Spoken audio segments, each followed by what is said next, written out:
If you've ever built Lego, you understand the frustration of sorting Lego parts to recreate the sets that you love. These might be sets that you had growing up that are now in one giant bin, all mixed together, or sets that you picked up a couple weeks ago that are all in one bin and mixed together, and you want to recreate these sets. A lot of people think this is a complex thing or a very time-consuming project, but it's really not. The reason these people think that it's very difficult is because they go about it in the wrong way. For example, this is a set in front of me that is taken apart into as one set. What most people like to do is they sort it down by color.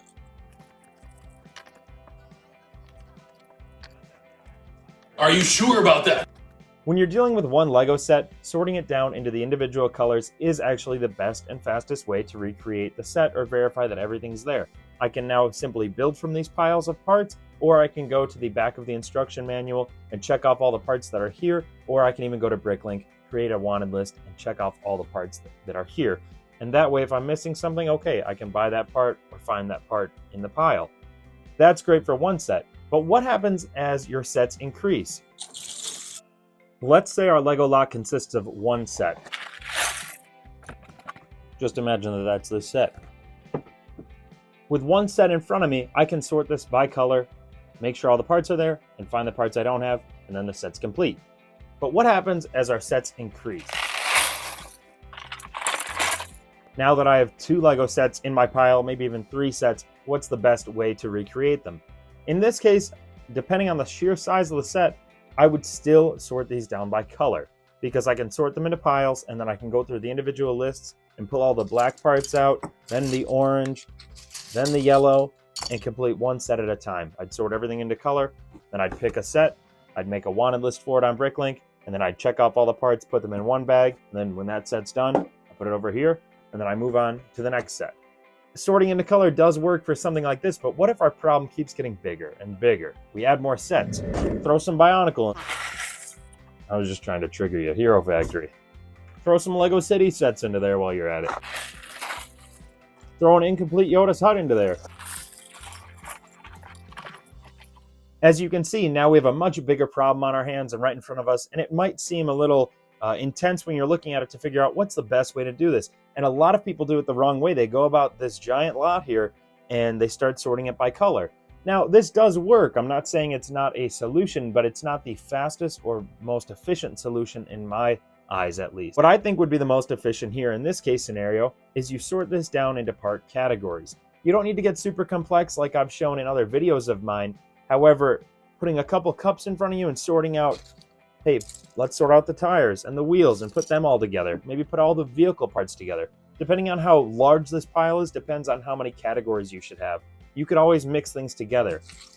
Things that should not be mixed together are plates and, modified plates, or this is a bracket, but plates and modified plates shouldn't be mixed together. Likewise, bricks and Technic bricks shouldn't be mixed together because bricks and plates are very common parts within Lego piles and Lego sets. And that is why I just keep them separate. Any plate pieces, now the plates can be all different sizes, a 4x6, a 6x8 or 10, a 6x10. You can sort all the plates into one bin. Colors could all be mixed and matched, so forth. You don't have to sort them down by color. We're sorting by parts. Okay, these are plates. I'm adding them to my plate pile. These are wheels and tires. I'm adding them over here to the wheels and tires pile. Maybe I find a part with a sticker on it. I'm going to put it with the stickers. I'll get into this in just a moment, but by sorting it down into piles of like parts, it's easier to then go through a set. And you could create a wanted list on Bricklink, organize that wanted list based on part types, not color. And you can then pull all from one part type and you'll go around your bins for one set at a time. Because essentially this will all be sorted into bins or cups, whatever you want to use. And then you're just pulling from those. I go around and say, okay, hey, this set needs a 2x6 brown brick. And it needs the 6x10 orange plate. And it needs 4 of these wheels, and I pull them out of the wheel bucket and I mark them off my wanted list, and then that set is all in one bag, and this pile keeps getting, or these bins keep getting smaller with the parts in them. The more sets we add to this pile, the more and more sets you have. I mean, this is a small pile right now, but this pile could very well be 10 times this size, and in that case, that's when you want to have multiple bins of all different part types, and those part categories are categories you can find on Bricklink.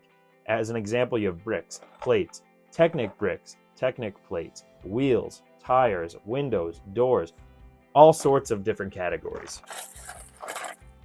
After adding Lego set after Lego set after Lego set to this pile, It is now getting massive to the point where it's falling off the table in front of me and it's very hard to manage. What do you do in that situation? The best thing to do is do the same process for sorting into bins, but work with smaller quantities at a time. If you come across a giant bin of Lego, whether it's yours from your personal collection, you bought it at a yard sale, or a bin that looks like this, take small sections out of that. Use a smaller bin, a cup or something, and scoop a bit of Lego parts onto a table like this. Sort that down, repeat the process. Continue sorting until all of the Lego is sorted into its categories. As a bin fills up with, hey, all my wheels, I have so many wheels, put them into a bag, and then that way your cup's empty and you could keep putting wheels. There are actually a lot of wheels in this lot. And then you could take more wheels out of the lot and you could put them into the bin. That way it's empty and not overflowing. When something overflows, simply empty that into a bag or another box, but keep them all separate. I don't want to start mixing wheels and plates and slopes and all other things. When you come across things like this, things that are built, if it looks as though it belongs to a set that you're trying to complete, set it aside. I usually take built parts and set them aside. If they look like they're just something that somebody had built in this lot and it doesn't belong to a set, then I just disassemble it and I sort the parts. This goes into plates. This would go into bricks. This would go into modified bricks. This would go into a Technic brick pile. This would go into my slope pile. And you could use smaller bins where it could be large slope pieces, anything that is something like this, and then another bin that have the small slopes or the cheese slope parts. And then plates. These are both plates. I'm going to put those with my plates.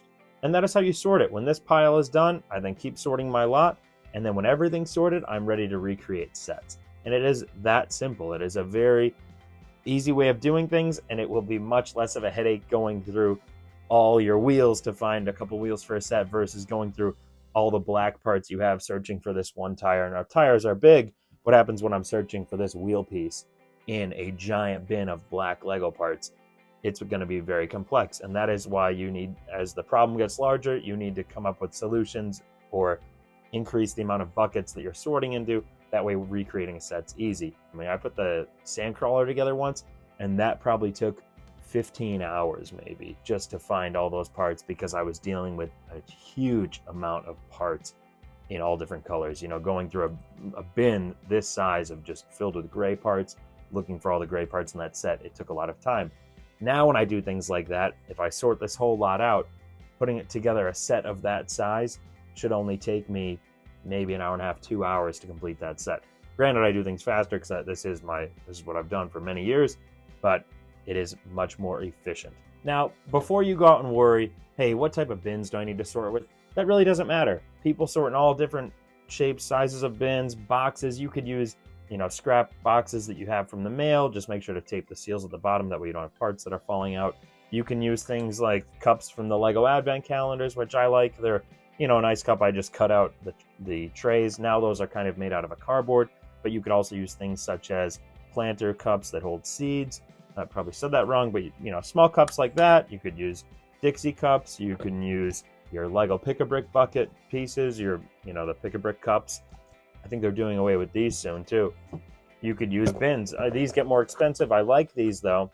And if you have bins laying around, you can use those. And if that's not good enough for you, go to the supermarket and pick yourself up a pack of party cups. They could be whatever size, all different sizes, different colors. They could be on clearance. I don't care. But these are another cheap solution that I don't know who told me this, but that's a great solution to me. They all stack together. Now I can put my cups out and I can simply sort into them. If I want to say, okay, I'm going to sort all the bricks out, and notice I'm grabbing all bricks at a time. And we're going to say that's our brick cup. And anytime I find a brick, I'll put it in there. Now I want to go to wheels. And I come through here and I pull out the wheel parts. Things like this, the part that connects to the wheel, you can make a decision yourself. Do I want that with the wheels, or do I want this to be with modified plates? Usually I'd put this with the modified plates because I'm creating lots and lots of sets. I go through and, I have a bunch of these. I want to make sure they're all in the same place, and on Bricklink, they're marked in the modified plate section. I put them in there because I'm pulling them from there when the wanted list comes up. That's how I use my sets. It's your own way, however you want to do it. For now, if you want to leave it the wheels, go for it. That's really all there is to it. It's quite simple. It shouldn't be as complex. Don't let it scare you when you see all the parts and you're trying to fathom, hey, I really want to put these sets together, but it feels like it'll take me a whole weekend. No, just spend a couple hours sorting, and then you can recreate your sets. Sorting does take time doing this, but you get used to it, and it goes very quickly if you're just grabbing one part at a time, like one type of part or two, one in each hand. But I find just grabbing one type of part works, and I'll wait until my hands fill up. I just grab plates, dump them into there, and now you just work quickly, where I quickly saw these Technic parts, and you can combine Technics. You can do Technic bricks and plates together. I sometimes do the Technic bricks and lift arms and other Technic parts all together, and that's what I do. It's all really how you want to sort, and pretty much when you get into these categories, then you're ready to recreate your sets. As your lot gets much larger than that, let's say this is 5 pounds, what happens when I have 10 pounds, 20 pounds, 100 pounds? Then really, how do you do that? Because now I'm gonna have bins and bins of just plates. What's the next step? Well, then you take that one category. If you have a bunch of them, in this case, this is what I do. If I have a gigantic bin of plates, I then dump that out on the table and sort it into the categories. Do whatever you want. I find this is the best, most efficient way to sort, and this is kind of the art of sortation is what I call it, or from an engineer's mindset, this is how I sort, and this is how it's the most efficient for myself, my store, creating personal sets, creating sets for resale, and building my inventory to build any Lego creation I could think of. Well, with that, I'm Lego My Jameso. If you enjoyed this video, please give it a thumbs up. Please subscribe if you want to see more video content like this. And in the meantime, check out this video to help you with your Lego building and recreating your sets. Thank you.